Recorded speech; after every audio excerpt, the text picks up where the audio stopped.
Welcome back to Trading Hour. Time for some market fundamentals now. Prateek Parekh, the equity strategist at Nuvama, is joining in. Prateek, good morning. Thank you for joining in. Start off by asking you about the only cyclical overweight that you have, that is large private banks. And after a prolonged period of lull, they're finally starting to fire when it comes to returns, at least. Why? What's driving this overweight that you have, barring the value? Beg your pardon, this valuation comfort that you have on that? Do you see them narrowing the valuation gap with the others when it comes to this stock price performance? And what about the deposit growth concerns that many of these lenders are facing as of now? What do you expect the second quarter to look like? Yeah, hi. Thanks for having me over. So yes, I mean, today's market, private banks are one of our key overweights. And there are 3 or 4 reasons for them. First is, private banks have not done well, not just from a stock returns perspective, but even from an earnings perspective. Throughout most of FY24, their earnings underperformed the broader market. And this, along with merger-related and company-specific issues, led to a big derating in the space. But now we see 2 or 3 variables changing. First, I think their earnings growth is reconciling with the broader markets. Broader markets earnings growth too have started to moderate, and we expect the gap between private banks earnings and rest of the pack earnings to be very minuscule going ahead.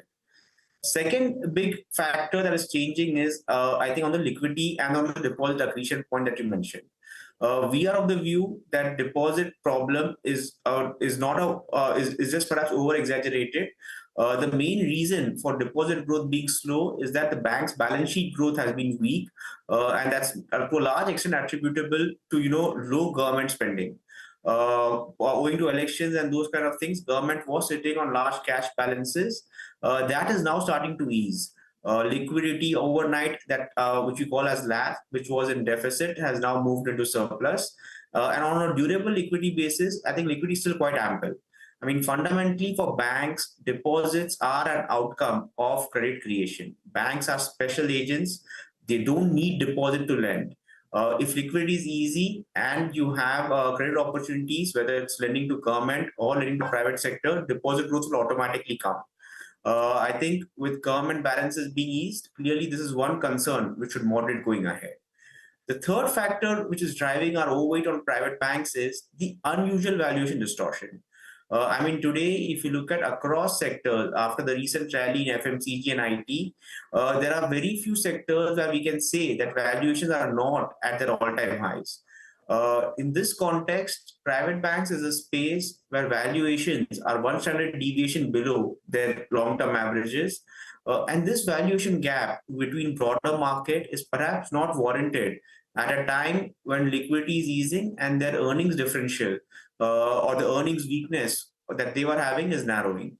And that's the whole reason why we are overweight on the private bank space per se.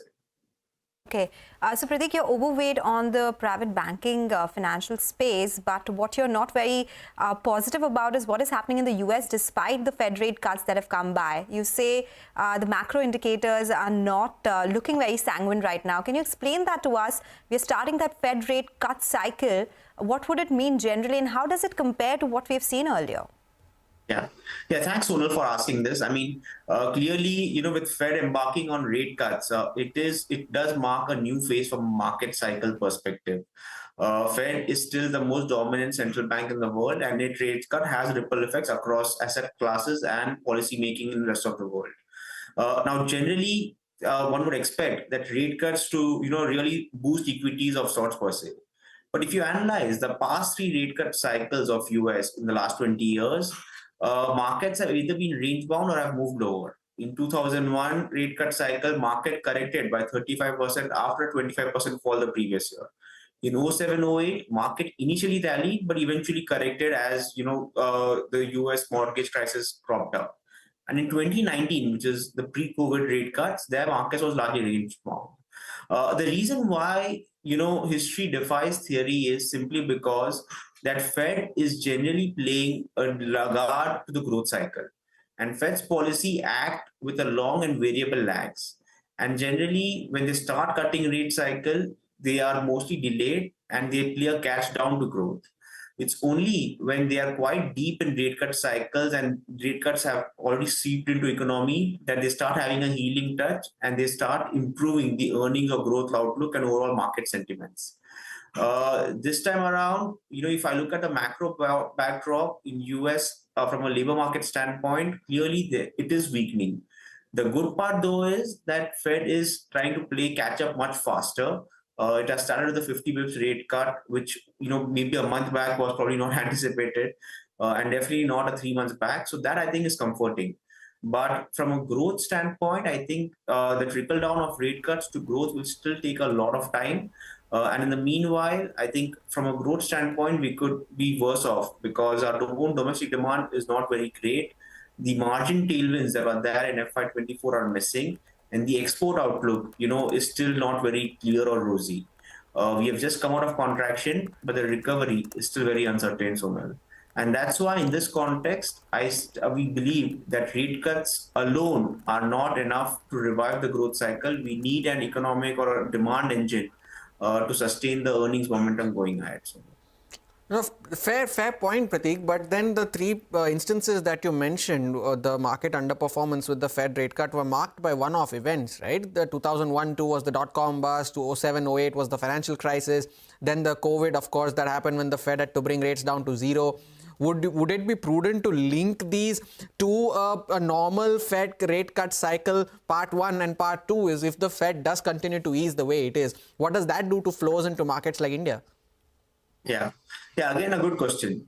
See, I think the events that they eventually played out in 2001 or 7-8 were an outcome of the underlying weakness.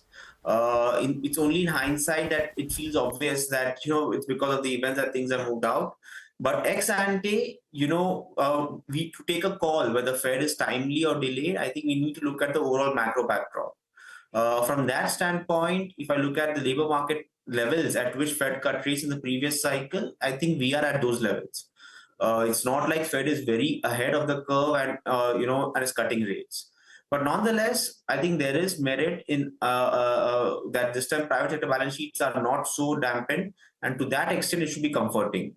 If Fed does continue on this aggressive path of 50-50 basis points going ahead, it surely will act as a sentiment breather for markets, for emerging markets in general, that could act as a cushion.